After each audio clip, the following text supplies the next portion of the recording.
Olá, alunos do segundo ano, tudo bem com vocês? Estamos seguindo para a nossa quarta videoaula. O assunto de hoje está na página 24 da apostila de vocês, frente B.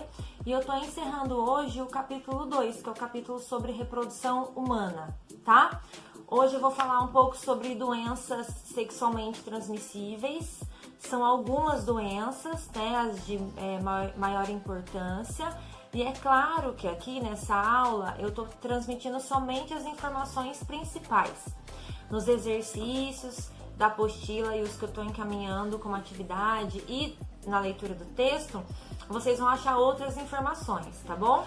Então gostaria que vocês colocassem na página 24 e eu vou iniciar essa aula falando sobre a AIDS. A AIDS é uma doença que vocês já estudam desde o ensino de ciências e AIDS significa Síndrome da Imunodeficiência Adquirida, causada pelo vírus HIV, que tem uma ação drástica no corpo, que é a destruição dos linfócitos T do sangue. Os linfócitos T são células, são glóbulos brancos, né? É um tipo de glóbulo branco que tem uma função específica. Dentre as funções que ele desempenha, a principal é enviar sinais para outros leucócitos, outros glóbulos brancos, de que o corpo foi invadido. Então, ele é como se fosse um alarme no sangue, ele gera uma sinalização e ele orienta todo o processo de ataque do sistema imunológico. Então, ele é de extrema importância dentro desse processo. Os linfócitos T totalizam em torno de 65 a 75% dos linfócitos do sangue humano. Então, o ataque do HIV em cima desses linfócitos causa uma manifestação clínica muito intensa e drástica no organismo, tá certo? Bom, a infecção por HIV pode ser assintomática e pode ser sintomática. Independente das duas formas, com ou sem sintomas, a pessoa transmite o vírus. Quando ela é assintomática, ela tem a vantagem, né, da pessoa não manifestar sintomas, porém a pessoa não sabe que está infectada. E aí ela continua transmitindo, não busca ajuda, não realiza um exame e vai transmitindo para as pessoas, tá certo? Bom, essa redução drástica dos linfócitos T ao longo dos anos causa uma imunodeficiência, daí vem o nome da doença, né? Então o corpo fica extremamente vulnerável e suscetível a doenças oportunistas, que são aquelas causadas por micro-organismos que, se a pessoa tivesse uma condição clínica saudável, com uma imunidade boa, digamos assim, ela não manifestaria. Ela teria condições de atacar com eficiência esses micro-organismos. Então, a pessoa que está sob efeito do HIV, ela manifesta as doenças oportunistas, podendo inclusive morrer devido a essas doenças. Bom, aliás, antes disso, o HIV, ele está presente em alguns fluidos corporais. Quais fluidos? Esperma, secreções vaginais, sangue e leite materno. Então, a transmissão se dá a partir do contato com esses fluidos, tá certo? Para a transmissão acontecer, são necessários 3 fatores. Primeiro, uma pessoa tem que estar infectada. Segundo, o fluido que sair do organismo dela tem que ter uma carga viral suficiente. O que significa isso? Uma quantidade de vírus suficiente para entrar no corpo de outra pessoa e essa quantidade de vírus conseguir se manifestar. E o vírus tem que entrar na corrente sanguínea dessa outra pessoa. Então tem que existir o que a gente chama de porta aberta, tá? Não basta uma pessoa estar com o vírus, o fluido sair do corpo dela e essa segunda pessoa, que pode ou não ser contaminada, não ter uma porta, uma via de entrada para esse vírus. Então, quais são as condições que podem causar uma transmissão do HIV? Relação sexual sem nenhum tipo de preservativo, então você tem contato de fluidos, uso compartilhado de objetos perfurocortantes, então agulhas, lâminas, objetos, alicates. Então, tudo que perfura ou corta pode levar sangue de uma pessoa para outra pessoa. E a amamentação. Então, uma mulher gestante que já sabe que é portadora de HIV ou descobre no pré-natal, ela pode fazer um tratamento. O tratamento impede que o vírus atravesse a placenta. O parto hoje em dia é seguro e impede que o vírus contamine o bebê, porém ela não pode, em hipótese alguma, amamentar, porque o HIV está presente no leite materno, certo? Outras informações a gente vai ver em aulas presenciais, certo? No colégio. Bom, a segunda doença é o condiloma acuminado. Só uma pausa que eu esqueci de comentar, que eu vou lançar algumas imagens no vídeo. Claro que eu selecionei aquelas imagens de menor impacto. Quem tiver interesse e curiosidade, digite no Google, faça uma pesquisa com o nome da doença ou do vírus para vocês buscarem novas imagens, tá bom? Bom, a segunda doença se chama condiloma acuminado. É a doença causada por um papilovírus ou pela sigla que a gente chama, né, que é mais conhecida, que é o HPV. Existem em torno de 100 tipos de HPV, só que 20 tipos podem causar lesões na área genital humana. Então, são esses 20 tipos de importância. Quando o HPV ele entra em contato com a pele do órgão genital, ele se prolifera nas células epiteliais escamosas, que são células de superfície. Ele ataca essas células. Quando ele infecta essas células, ele promove uma lesão, e aí a região onde ele ataca forma como se fosse uma lesão, só que de consistência dura. Por isso ela é chamada de verruga ou crista de galo, que é outro nome da doença também. Então, aonde ele entra, ele primeiro causa uma lesão, em seguida a formação de uma verruga. Isso pode acontecer na virilha, na vagina, no pênis, dentro do canal vaginal, colo do útero. E nas mulheres existe uma preocupação maior, porque na região interna, principalmente colo do útero, esse ataque do HPV nessas células superficiais, além de formar verruga, pode disparar a formação de células cancerígenas. Então existe uma atenção maior em relação à infecção do HPV nas mulheres, tá bem? Bom, existe controle da doença, tratamento das verrugas e, em alguns casos, cura da doença. Terceira doença é o herpes genital. O herpes genital é causado pelo herpes vírus tipo 2, porque existem vários. Ele ocorre somente em regiões genitais, então é importante a gente saber que existe o herpes oral, que é aquele que acomete os lábios, gengiva, às vezes bochecha, às vezes a pele ao redor da boca, mas esse é outro tipo de herpes vírus, tá certo?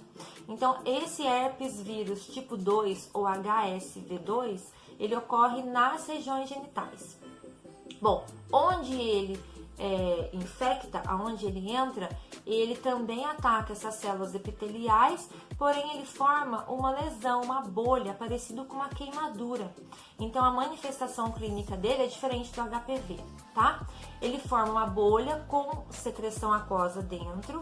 Essa bolha, com certeza, em algum momento vai estourar, e no momento em que ela estoura, abre-se uma lesão. E essa lesão, ela é dolorida, ela junta pus, e ela seca. Não existe cura desse herpes vírus e existe somente o controle, tá? Bom, quarta doença é a gonorreia. A gonorreia, diferente do que eu falei até aqui, é uma doença causada por bactéria. Isso é muito importante, gente, entender e decorar. Algumas doenças são causadas por vírus, outras por bactéria. Isso cai muito em questões, tá? Então, gonorreia é causada por bactéria. Nome da bactéria, Neisseria gonorrhoeae. É transmitida por relações sexuais sem preservativo e durante o parto. E quando essa bactéria ela se prolifera na região genital, então na uretra do pênis, na uretra e no canal vaginal, do órgão genital feminino, ela causa uma produção de uma secreção, que é um corrimento em quantidade, com odor e que é eliminado 24 horas de dentro desses canais, tá? Causa dor ao urinar. Existe tratamento com antibióticos, porém, caso a pessoa não realize o tratamento adequado e a tempo, essa bactéria ela vai invadindo os canais internos e ela pode causar esterilidade, tá? Outra doença, sífilis. A sífilis também é causada por uma bactéria, assim como a gonorreia, chamada de Treponema pallidum. E a sífilis ela se manifesta em 3 estágios. O primeiro estágio, ele vai causar um sintoma após 1 mês de contaminação. Então, não é na sequência da infecção, tá? Em torno de 1 mês depois. Na região onde essa bactéria entrou no órgão genital, ela causa uma ferida única e localizada. E essa ferida, que é uma ferida aberta, ela tem pus, coceira e dá mau cheiro, ela também é chamada de cancro duro, é outro nome da doença, tá? Só que essa ferida, ela cicatriza, muitas vezes sem nenhuma medicação. Então, ela surge e depois ela desaparece. Mais ou menos 1 mês e meio a 2 meses depois da cicatrização dessa doença, aparece o segundo estágio, que são manchas e pequenas lesões ao longo do corpo, principalmente na palma das mãos e dos pés. E essas manchas, elas aparecem e depois também elas desaparecem. E aí, a pessoa, esse é o perigo, muitas vezes não relaciona, nem imagina que isso seja causada pela sífilis, até porque o sintoma vai e vem sem algum tipo de tratamento. De 2 até 40 anos depois dessa segunda fase ter desaparecido, ocorrem lesões em tecidos internos. Então, além de lesões cutâneas, que são perceptíveis, que são lesões na pele, podem ocorrer lesões no tecido ósseo, no tecido nervoso, em vários nervos, né, espalhados pelo corpo. Isso pode levar a cegueira, tipos de paralisia e levar à morte. Porque a sífilis é muito perigosa, volto a dizer, reforçar isso, porque a manifestação clínica dela não leva a pessoa a buscar uma ajuda médica nos primeiros momentos. Então, muitas vezes a sífilis ela gera situações graves anos depois da infecção por conta dessa característica clínica, tá? Bom, próxima doença, penúltima, é o cancro mole. Cancro mole é muito mais comum nos homens, também causado por bactéria, e o nome da bactéria é Haemophilus ducreyi. Esse cancro mole, também na região onde a bactéria entrou no organismo, ela causa lesão, e é uma lesão de característica bem úmida, com secreção, com pus, com ardência extremamente dolorosa, e ela também se manifesta de outras formas, dor de cabeça, febre, náusea, fraqueza, tá? Essas lesões, elas podem aumentar em quantidade, podem aparecer nódulos na virilha e tem um tratamento eficiente que é com um antibiótico específico para bactéria, tá? E a última é a tricomoníase. A tricomoníase, ao contrário de todas que eu comentei até agora, ela é causada por um protozoário. Então, veja bem, tem DSTs causadas por vírus, por bactérias e por protozoário. Tricomoníase é causada pelo protozoário Trichomonas vaginalis. Trichomonas, ele pode ser transmitido por relações sexuais, como todas que eu comentei até agora, só que o Trichomonas também pode ser transmitido através de vaso sanitário contaminado, uso compartilhado de toalhas, roupa íntima, lençol. Então, toda peça que encostou na região genital com tricomonas, o tricomonas fica naquela peça. E aí ele passa para outro organismo através desse uso, né, compartilhado. Na maioria das vezes, a doença é assintomática.